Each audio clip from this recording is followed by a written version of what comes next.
Voices serves as the megaphone for individuals who have endured transformational change. By highlighting trials and triumphs, our desire is to create a safe space for pivotal conversations, which in turn will deepen the story and provoke hope for you, our listeners. As you may know, change is never easy, but it is inevitable. You are not alone in what you're facing. Your transformation is possible, purposeful, and now. And here's Erin Wiggum, founder and managing director of New You, with this week's guest.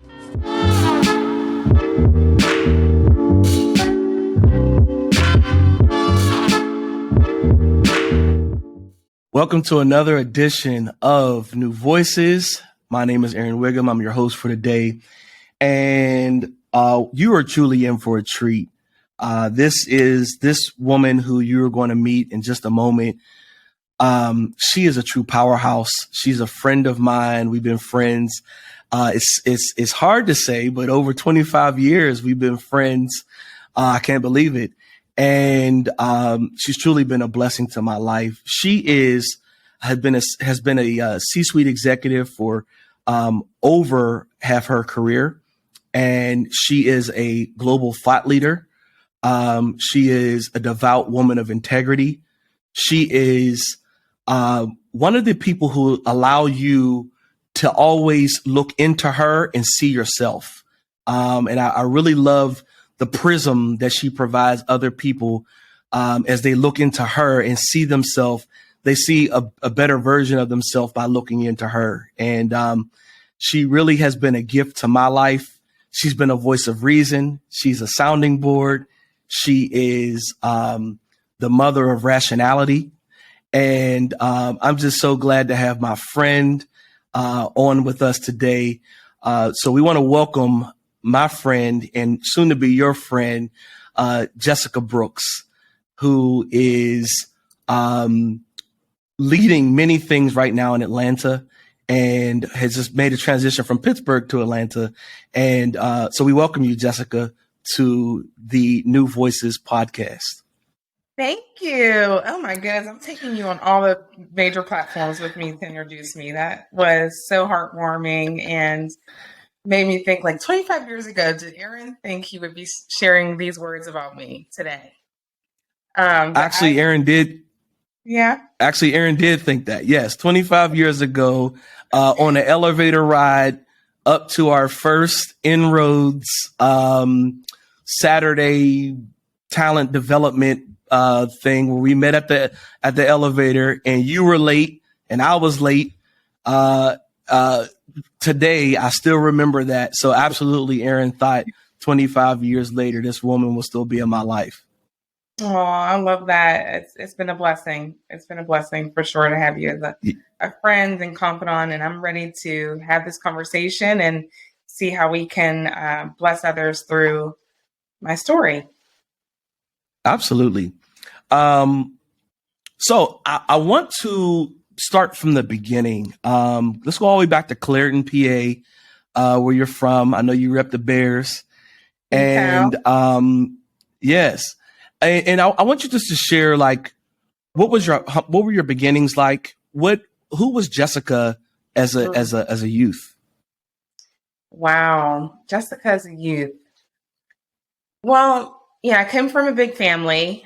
My dad was an evangelist, and my mom, for many years, was a stay-at-home mom until she had to go to work. And I remember that being around middle school. And she went to work several jobs in a doctor's office. She also worked a second job in retail. I remember her going to community college and at night to get her associate's degree, just seeing her transform from the way we once knew her to who she needed to become to provide for her family, to ensure that we were able to have opportunity.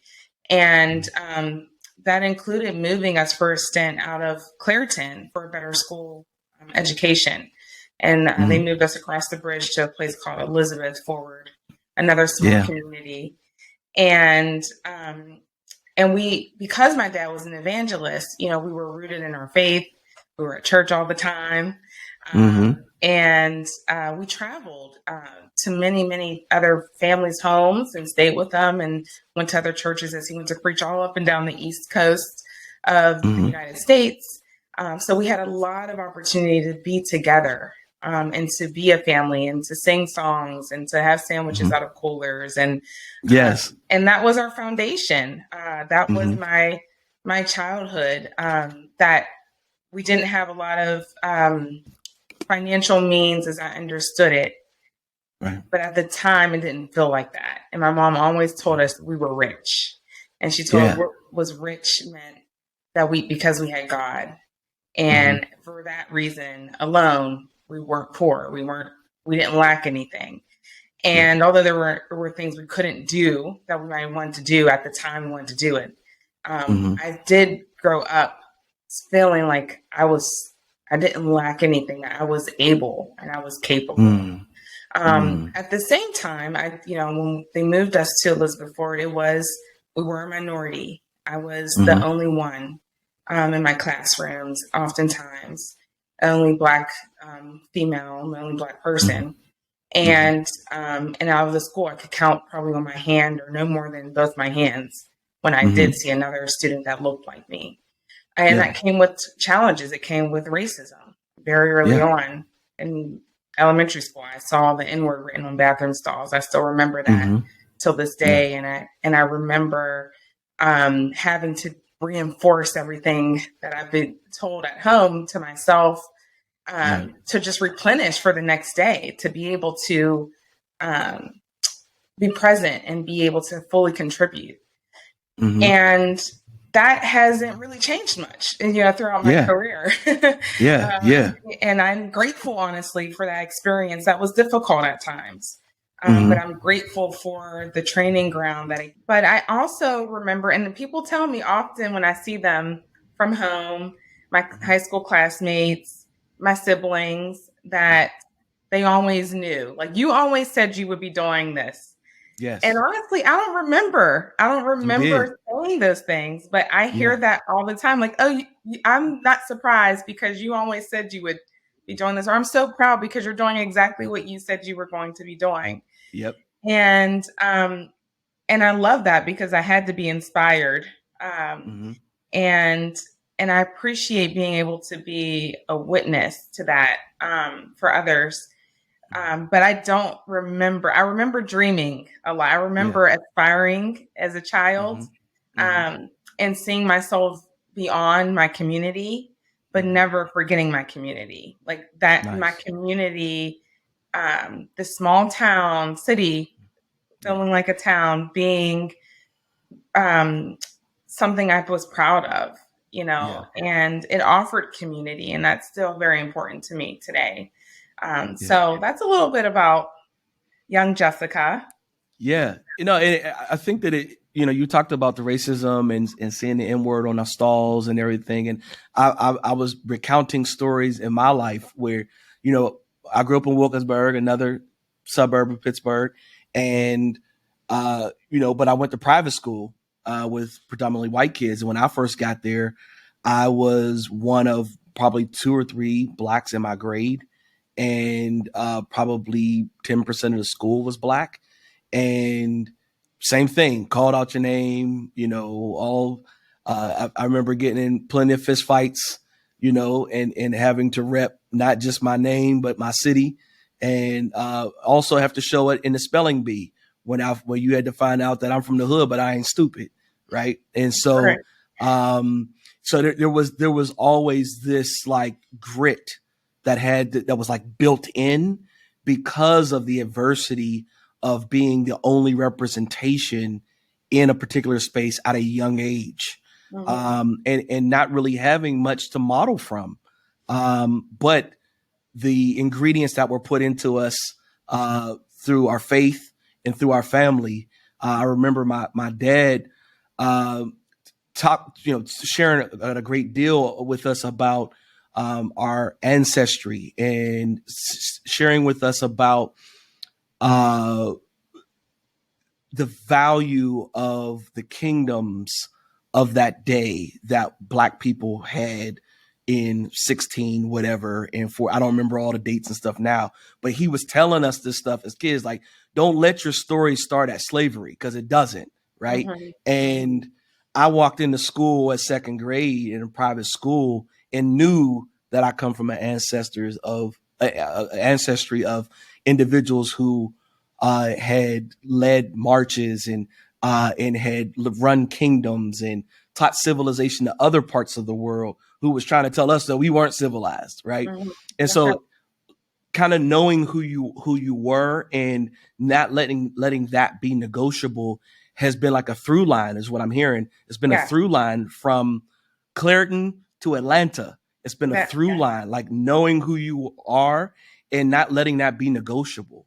Mm-hmm. And so kudos to you for always wearing that. I mean, you're wearing your Wakanda, you got your print on right now, and so all of that goes into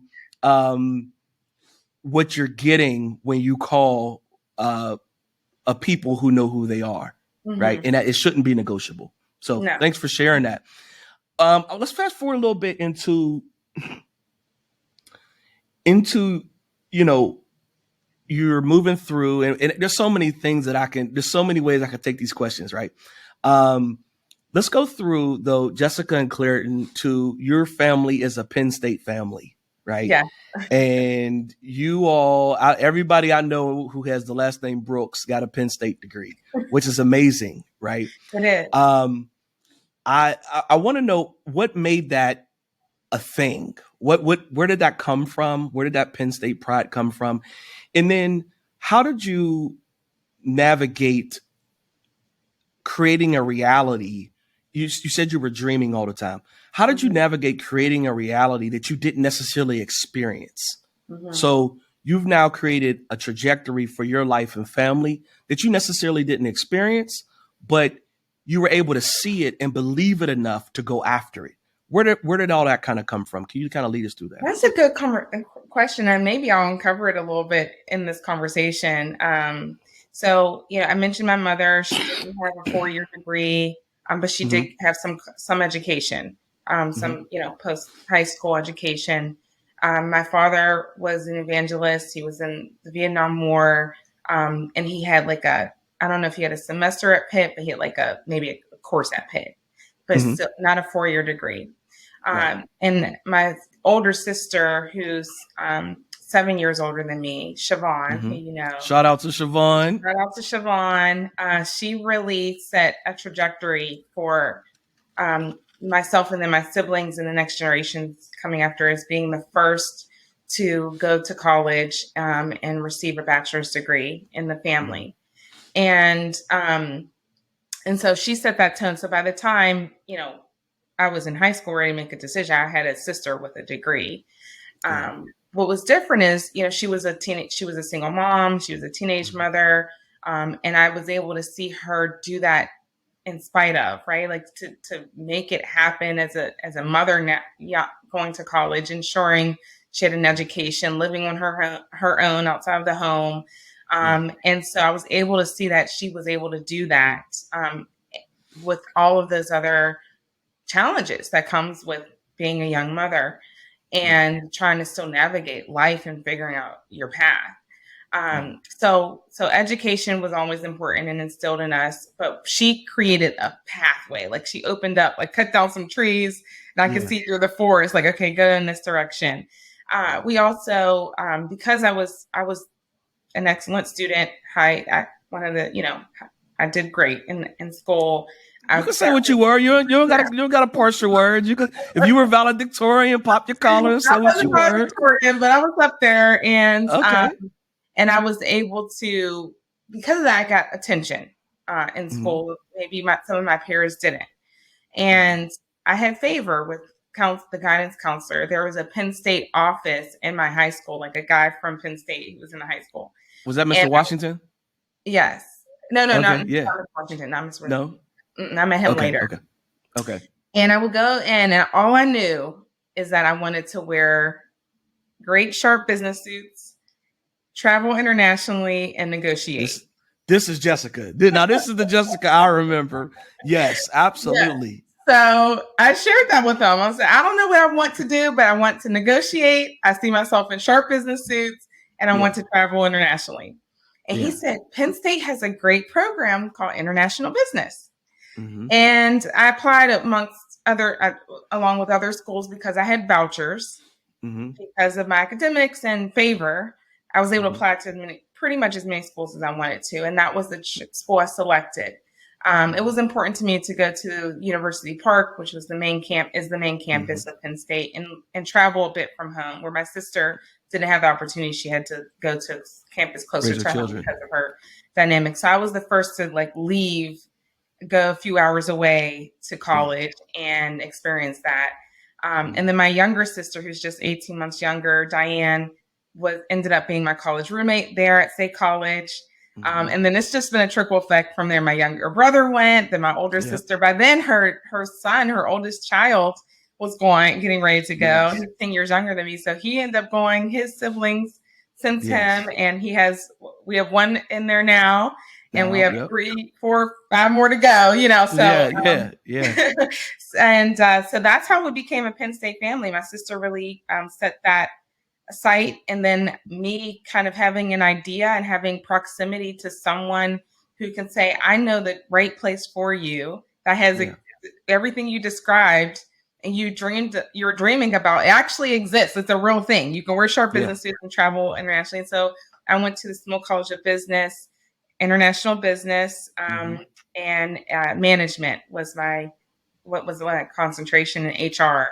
And I ended up being able to study abroad in college and work for a global company right after college to get me closer to what I envisioned. Now, I'm not yet traveling globally on a regular basis for my career, but that is next. That is next. It definitely is. Yeah. And while we're talking about Siobhan, let's go ahead and give her flowers now, because she would have it no other way. But Siobhan,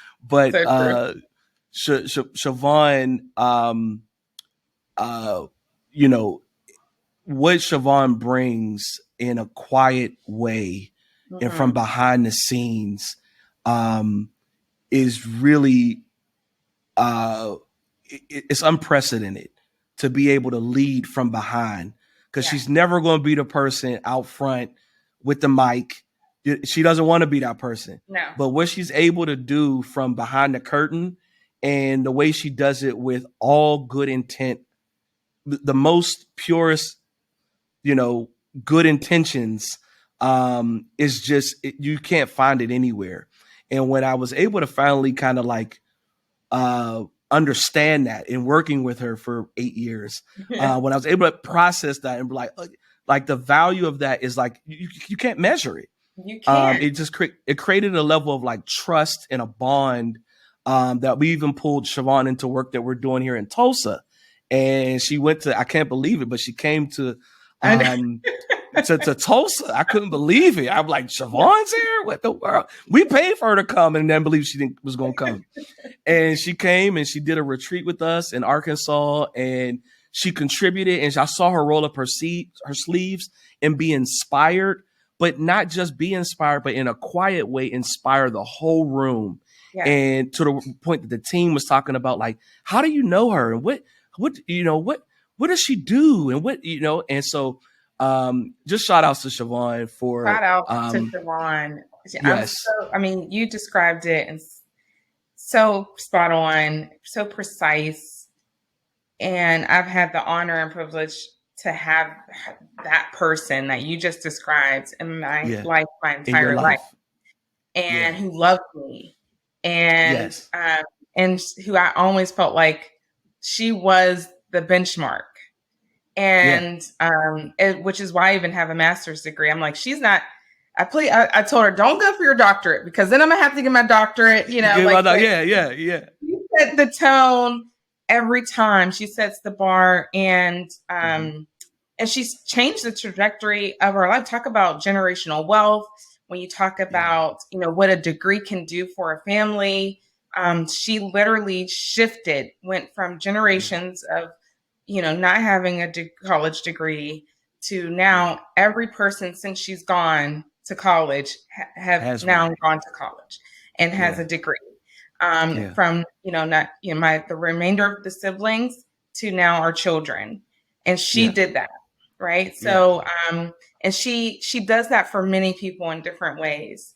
And she'll take people in from, so when I think about my community engagement and all the boards that I sit on, of course, my father being an evangelist and I'm seeing him, we were literally staying in people's homes and I see lines waiting for him to pray for them and pouring out after preaching for 2 hours. He was a long-winded preacher.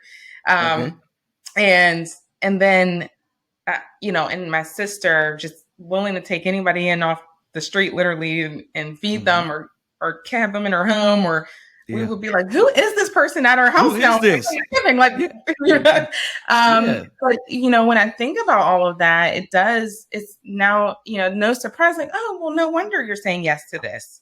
No wonder you're saying yes to this person. I had that example. I was honored. I'm privileged to have had that example in my life. Yeah. So that's enough about Siobhan. Yes. And I think it's beautiful though. I think that you all, and I'm going to be presumptuous and say this, I think that you all get that. There's this glimmer of like, the word is escaping me, but there's this thing that you all kind of get from your mom, this meek strength. It's like it's a strength that is immeasurable, but it's so subtle. And because of that, it makes you all fierce in situations where most people are fearful. But you all do it with a smile. And so I just shout outs to Miss Pat, and for all the family. For most, and even really now, you get asked the questions all the time, from high school to college to your careers to icebreakers. Who's the woman or the person that you can think of that you most admire? And my mother has always been the person on my paper. Because of what you just described and the strength. And she's tough. And we weren't allowed to be, I'm even crying. Now she's changed. She's like softened up a bit. So I'm a crier. But don't say you didn't have to say it that fast. I mean, listen, we're not glad we don't know. I'm a crier. That's how, I get things through. But to her, it was hard to cry in front of her because she was like, oh no, we're not doing that right now. Suck it up. Right. So this fierceness, this strength that had to come. And so anyway, thanks for bringing her up, because yes, it's true. And that is where it comes from. That's where it comes from. Yeah. All right, cool. So let's get back into your interview now. We gave everybody their flowers. All right. I want to get to where Jessica starts to realize your superpowers. And when did you start to really recognize that I'm cooking with more than what I think? When did you start to get in the rooms with individuals, and you've been in some pretty powerful positions? When did you start to get in the rooms and you realize, like, not only am I capable of this, but I'm actually front runner in this space, and I'm excited to take things to the next level? When did it happen, and how was that feeling for you? I think it probably happened 10 years ago. I graduated from Carnegie Mellon University with my master's. I knew the company that I was with at the time was bureaucratic. It really wouldn't have valued that investment I just made enough to catapult my career, that I would be stuck there. And I might have incremental progress, but I would never truly be seen for who I really was and what I could do. So I had this internal clock, like no one told me, but I knew that I could not get past that year. I gave myself, I think, no more than 6 months that I had to be out of that organization. I basically gave myself a pink slip, like, you have to be gone or this will become obsolete. The value of this investment will become obsolete. And I just had this urgency, and internally. And I still didn't know what I wanted to do at the time. I had my master's is in public management, so I stayed at the management track. I knew business was still, I was called to business, and I loved healthcare. Like I always loved healthcare. I remember being in middle school and doing like a career exploration, and it was a judge, a cardiologist, a neurologist. And then I realized how much schooling for neurologists and cardiologists. I was like, but I'll do something in healthcare. I'll be, close to as possible. So I always had this connection to healthcare. And I was with a healthcare company at that time. So I gave myself this clock, and someone sent me a website for Houston. It was called HR Houston. And I'm like, I don't think I'm going to move to Houston, but I was really open. And I just happened to put in Pittsburgh, and I put what I did have and what I was interested in. I put healthcare, business, Pittsburgh, and the organization Pittsburgh Business Group on Health came up. Wow. Never heard of it. And it was for a CEO role. And I didn't I was like, my heart started racing because I'm like, am I ready? I hadn't led a team yet in my career. I influenced people. I led interns through programming, but I didn't have direct reports yet in my career. I hadn't yet had the opportunity to manage a P&L. So there were a lot of things that I didn't have on paper, but I believed I could do it. I honestly didn't have a doubt that I could do it. Like my challenge was, can I convince someone to give me the chance to show them I can do something I've never done before. Right.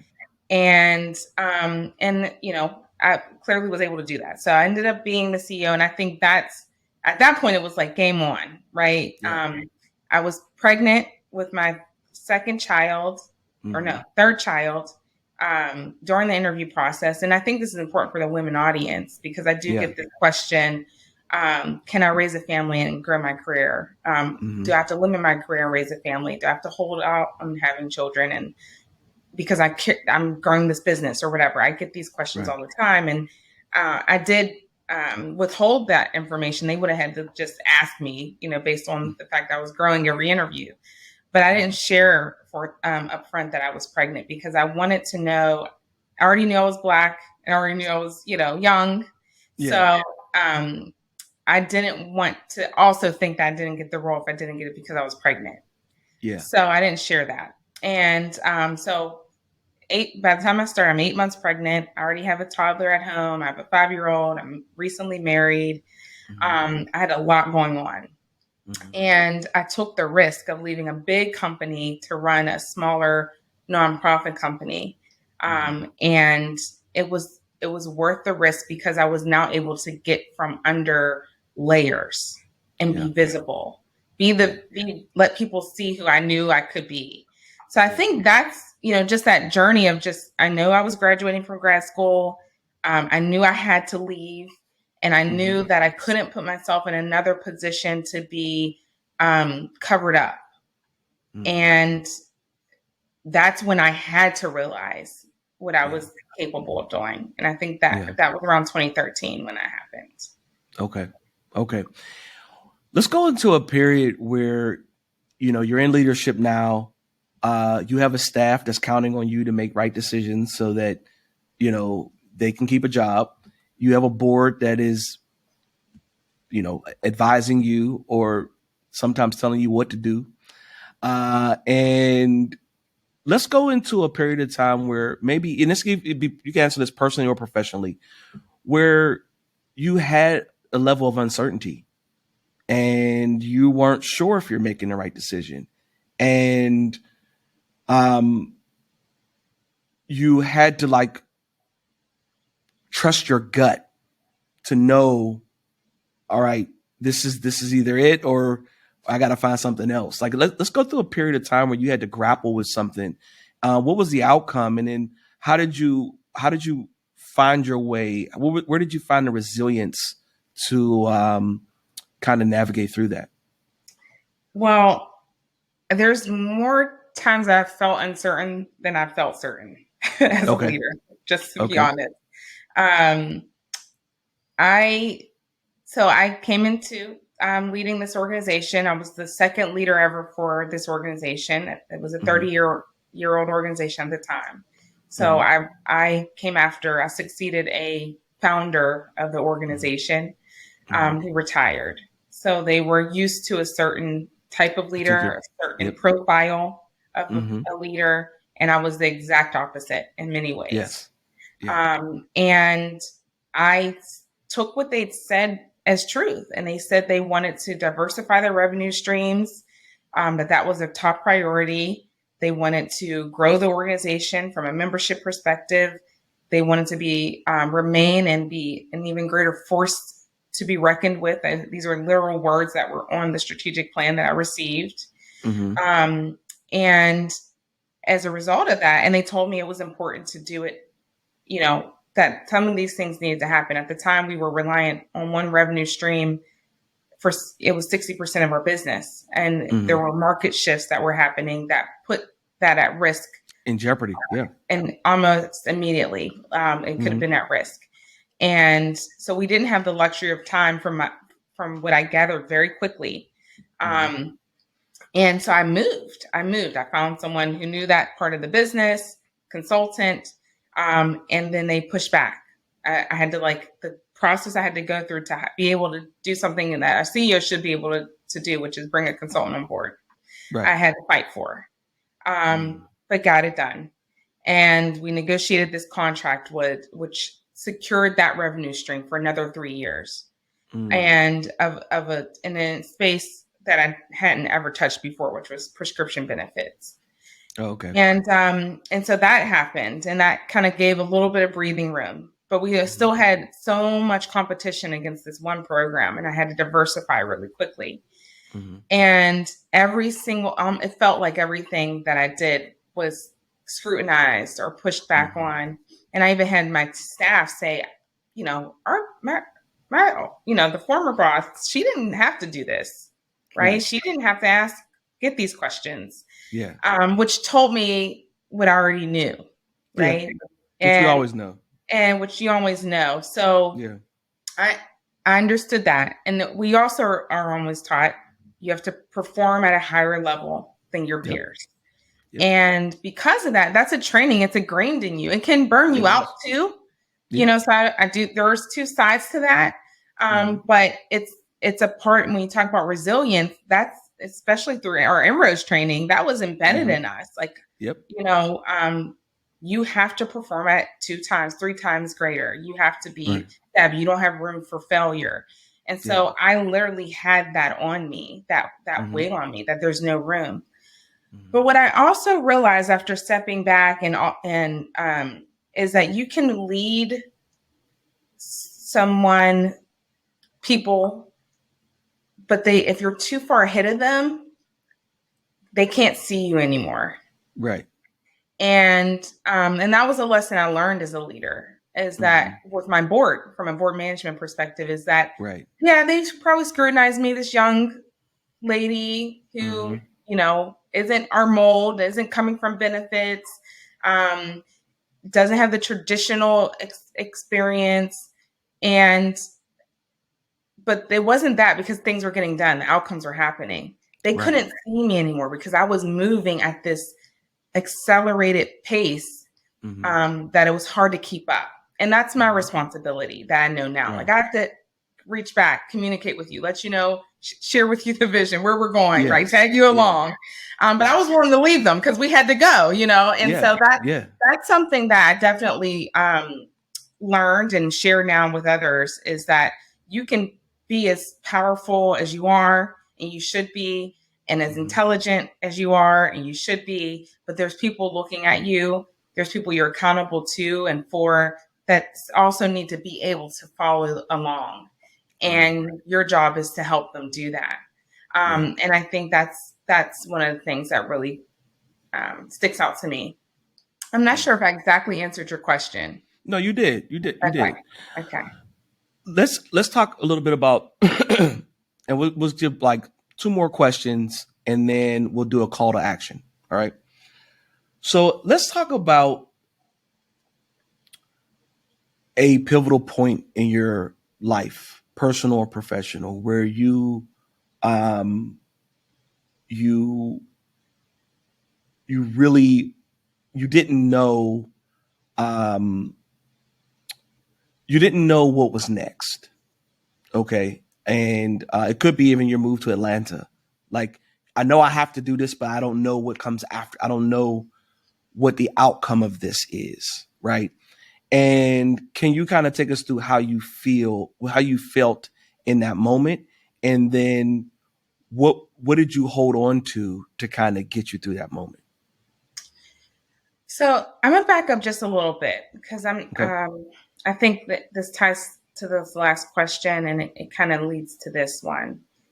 Personally, I have experienced postpartum depression twice. I have four Mm. children, 16-year-old, 10-year-old, 9-year-old, and my 5-year-old, Mm. two boys, two girls. And my first and my last, I experienced postpartum depression. And I was at two Boys. different with my boys. Yeah. And I was at two different stages in my life at that Mm. time. The first one, I was a single mom, moved from my, first, I was still working at my first company out of college and trying to Mm. navigate, do I stay away from my family? Do I move closer? And the last one, I was married. I had been married for many years. We had three Mm. children. And I was a CEO of an organization and I was responsible for leading people. So two different stages in my life, but still, unfortunately, the same outcome of my Mm. birth, Yeah. birthing experience. And in that, there were similarities of Mm. how I was treated and some of the trauma that happened. Each birth actually had a traumatic clinical experience in one way or another. Wow. And that carried over each time. And so I Mm. know why the last one, just all came to a head with that one. But I had to lead at the same time. I had a family to lead now. I'm going through postpartum depression. I'm the face of an organization. Mm. And so he was the last one was born in 2017, MJ. And in 2018, a report came out in Pittsburgh, I Yeah. think, it was 2019, that said that it was one of the worst places in the country for Black women, Black people to live Mm. and thrive, but Black women Yeah. in particular in certain areas. And maternal health was one of those areas Mm. that you are more likely to die giving birth, Right. and in Pittsburgh than Mm. to comparable cities. Mm. And as being the CEO of a healthcare organization, an employer-led organization, a change management organization, and having my Mm. personal birthing experiences, um, it collided. Like personal and work were no longer separate at that Yeah. moment. Yep. And I would get call or instant messengers on social media saying, I'm in the hospital and I'm Mm. being treated bad. They're not listening Right. to me. They're treating me like a drug addict. They're not listening to my pain. Mm. And these stories resonated. I believed them. Yeah. And because I was a visible leader that looked like them, they Mm. trusted I would believe them when they were in a healthcare setting in their most vulnerable moments when they weren't believed. Yeah. And I couldn't lead this organization and not address this issue. Right. And so I basically went to the board and said that. Like, Mm. and I didn't have any pushback. At this point, I had a board that trusted me, Mm. that was good with my leadership. And they said, this is exactly what we should be doing. And we thought we had time to figure it out. But we Mm. literally changed the mission to include equity. And my Mm. last few years in the organization was driving a health equity agenda for the first time in its 40-year history. Yeah. So, this personal and this work thing, um, it should collide. Yeah. It should be around what your experience is, being able to be a solution now for a greater people. Right. Right. And I've found myself in that posture, in that position, and I've been able to influence through that national platforms. And now the Mm. national coalition, which I was on a board of, this is a national agenda for coalitions all across the country, because I had the audacity to be vulnerable about my own personal stories and to connect with the Mm. community around us that were experiencing things in the system that we say we're advocating for and we can influence. Yeah. So here comes the move that you mentioned. Yeah. And I knew I wanted to kind of hold on to that because so much was built and literally my DNA was in this. But I felt led to leave.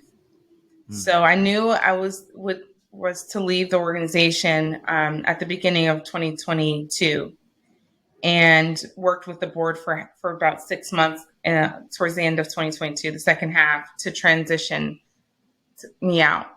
And I officially left in December 2022 from being at the helm of that organization that is now transformed and still leading what I left behind. The work of health equity is a big part of my legacy there.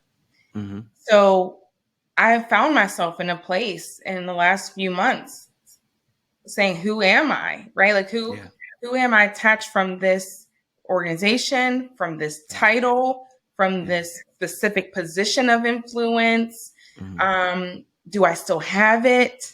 You know, do people still see me, you know, and will they still pick up my phone call? You know, how much of it was me and how much of it was this organization and the position? Yeah. And that's a very real reality that I've had to, I'm literally just coming out of that and coming to an understanding. And one, I had to separate from that to see that who I am. That's me. And I had to, because my identities kind of collided after years. I took it all on literally. And I didn't know what I was separate from that. Yeah. And so now I do. And I'm actually back in just, you know, re-engaged, finishing up a book on health equity that I had been working on for the past year. That's coming out. I now realize I have to, the health desk startup that I had started, I put on a shelf. But I'm realizing, no, your birthing stories were for a reason. The experience you had and the influence you had in health equity was for a reason. And that's still yours to carry.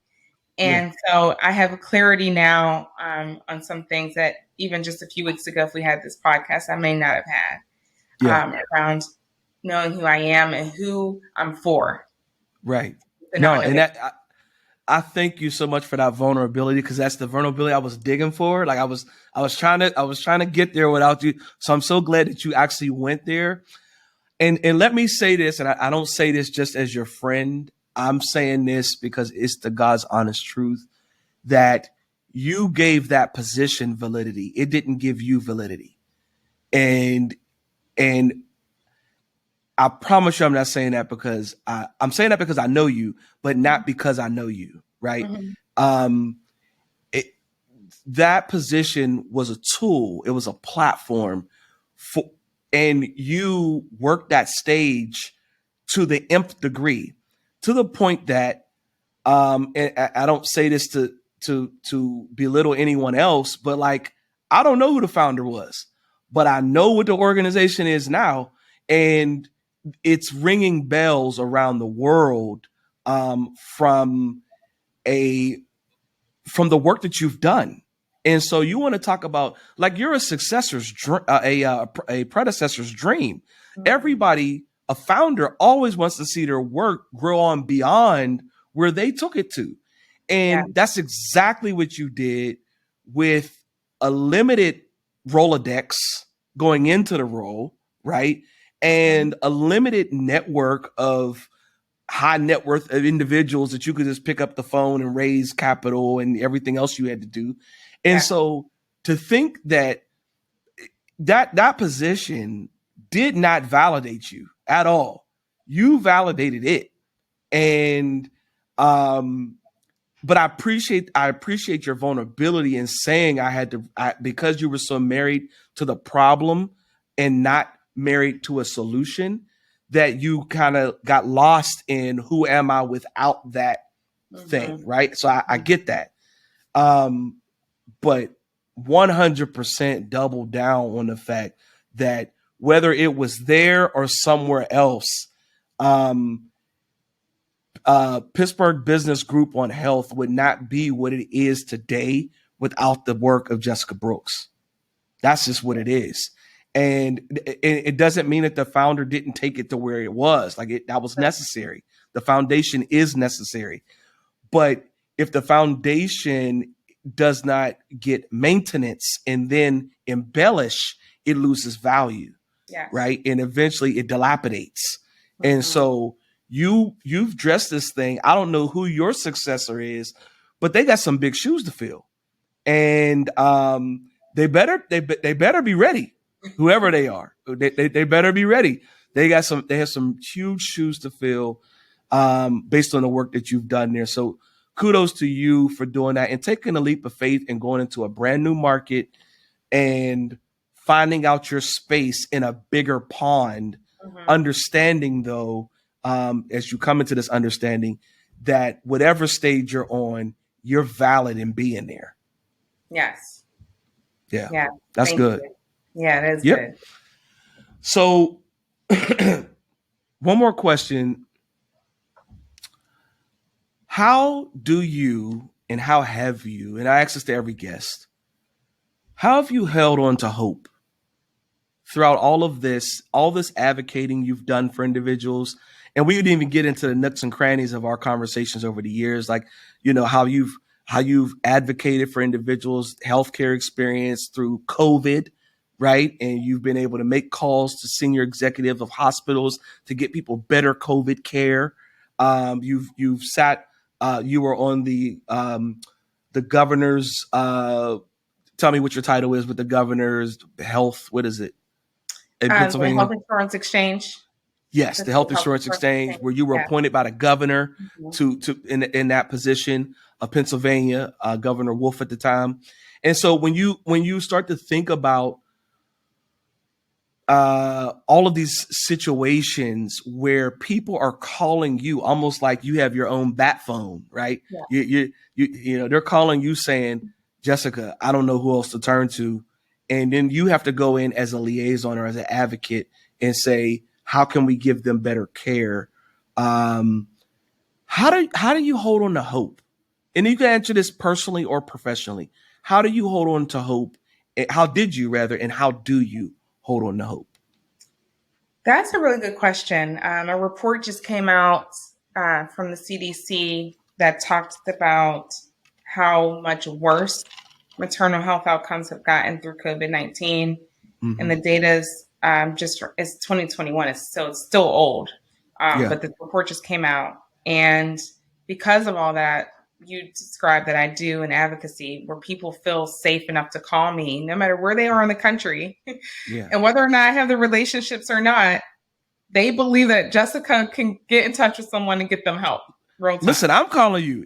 Let something happen in Oklahoma, I'm calling. Listen, I'm like, look, Jess, make a call. Get me the elixir. I make a call. And I just had someone I made a call for in DC area and just had another, so the calls are still coming. And it is so frustrating because the reasons are so the same reasons. They are being ignored. They're not being believed. Someone, just doesn't have a regard for them as a human at the time that they need them. Right. And so the reasons are the same no matter what city or what state, if it's a man or if it's a woman, it's still the same. And which tells me it's a system. It's a system. Yes. And it's a culture. And so I get this report the other day and I have a closed circle of people that speak my language and we share the data with one another. And I said to one, like, to your point, almost a hopeless, like, what? Okay, I'm making these calls. You're doing what you're doing. You're educating on platforms. We're on these boards. We're speaking up. I transformed a mission of an organization. Like, but this is not enough. Like, people are dying right now. People are being harmed right now. Right. And she said, we need an army. We need to form an army. Wow. And that gave me hope. That gave me hope. And now I'm thinking about what does that army look like, right? So we're, This is a woman king, so I'm not going out with spears. Yeah. But what is my spear? Who's on the team, right? Like, in what position am I in the army? Who, where's the generals? Like, I'm literally thinking about that, forming this army, and that gives me hope because that's something that exists. It's a structure. There's a way with army. There's the responsibility of an army. There's rank and file. Yeah. Yes, and there's a need for it, right? So understanding that the solution is already there, and I literally have to be ready to just grab it. And I do understand that, and so when I get in these moments, it's his space of lies, really, which says there's no hope, which is a lie, which says there's not a solution, that's a lie, which says it's not you, that's a lie. So when I get in these moments of having these thoughts, one, I understand it's a lie. And I get out of it really quickly. And of course, I lean on God. I lean on my prayer. I lean on my faith. I lean on friends like you. And I lean on these circles that I've been able, this ecosystem that I've been able to organically build over the years for the right thing. And I get someone to say, it's time to form an army. And now I'm charged. Yeah. So that's how I maintain hope. And I also maintain hope because of what you described earlier. When people see me, they see a part of them, right? They could take a piece of hope. And so I honestly feel like it's my responsibility to maintain hope.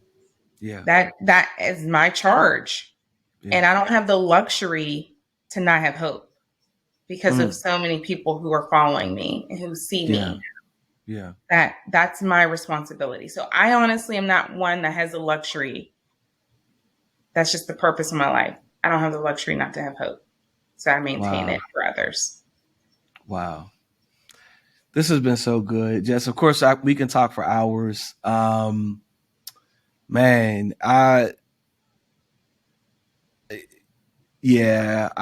wrap up here. Okay.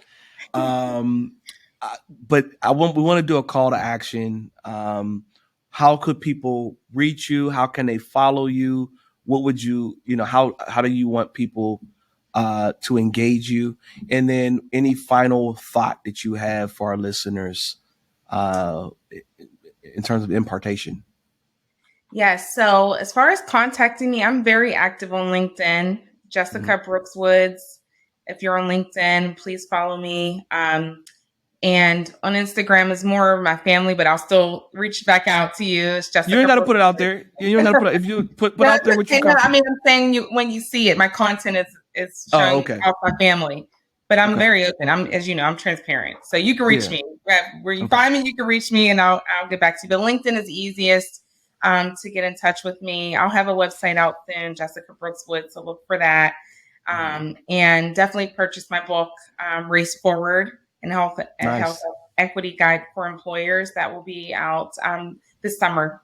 So look out for it this summer. And as far as hope or, words of inspiration is recognize that what you've been through is for a reason and that there's a solution in you from that experience. And be unapologetic about knowing what you already know about yourself. Yeah. And let other people find out through your action.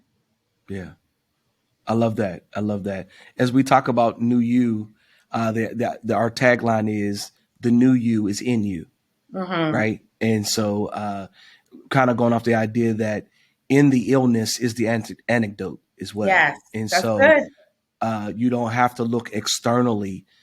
In the problem lies the solution. So this has been so great, Jess. We will be, let me wrap up the call and then I'll get into that. So thank you to our listeners. I told you were in for a treat today. Please take some time to follow us on LinkedIn, Facebook, and Instagram. And you also can go to our website, newutulsa.com. On the platforms, you can find us at New You Tulsa. All right. Thanks so much for listening and have a wonderful day. Thank you for listening to this episode of New Voices. Visit our website at www.newutulsa.com. That is NEWU Tulsa.com. Follow us on social media at New U Tulsa on Facebook, Instagram, and LinkedIn. And a special thank you to our producer, Jesse Ulrich. If you're looking for self-improvement, join our free cohorts for personal and professional development opportunities. New U is a way for diverse talent to imagine, discover, and actualize a 2.0 version of yourself. Bring your future into focus.